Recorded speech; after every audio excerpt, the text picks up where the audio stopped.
भारतामध्ये language change करायला border cross करायची गरज नाही. कधी कधी फक्त एका डिस्ट्रिक्ट क्रॉस केलं तरी पुरेसं असतं. इंडियामध्ये ऑफिशियली तशा 22 लँग्वेजेस आहेत, पण ऍक्च्युअल डिटेलिंग जर केलं तर बोलण्याच्या पद्धती म्हणजेच 19,000 पेक्षा जास्त लँग्वेजेस आहेत. म्हणजे इमॅजिन करा, एका देशात लोक पाणी, जल, नीर, थन्नी, पाणी असं वेगवेगळे शब्द एकाच गोष्टीसाठी बोलतात, पण तहान सगळ्यांना एकच लागते. याचं रिझन काय? कारण इंडिया फक्त कंट्री नाही, तो कल्चरचा मल्टीवर्स आहे. पूर्वी ट्रान्सपोर्टेशन नव्हतं, लोक इयर्स बाय इयर काही रिजन मध्येच राहत होते, म्हणून प्रत्येक भागाची भाषा, ऍक्सेंट, वर्ड्स हे डेव्हलप झाले.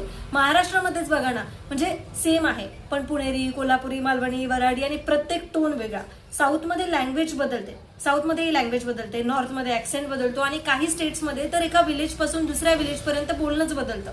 फनी पार्ट म्हणजे आपण एकमेकांची भाषा पूर्णपणे समजत नसलो तरी भूक, इमोशन, म्युझिक आणि क्रिकेट सगळ्यांनाच समजतं. इंडिया स्पेशल यासाठी नाही की इथे खूप साऱ्या लँग्वेजेस आहे. इंडिया स्पेशल यासाठी आहे की इथे वेगळ्या भाषा असूनही एवढे सगळे लोक एकत्र आणि आपलेसे वाटतात. That's all. If you like this video, like, comment, share आणि तुमची भाषा कुठलीही मला कमेंट करून नक्की सांगा.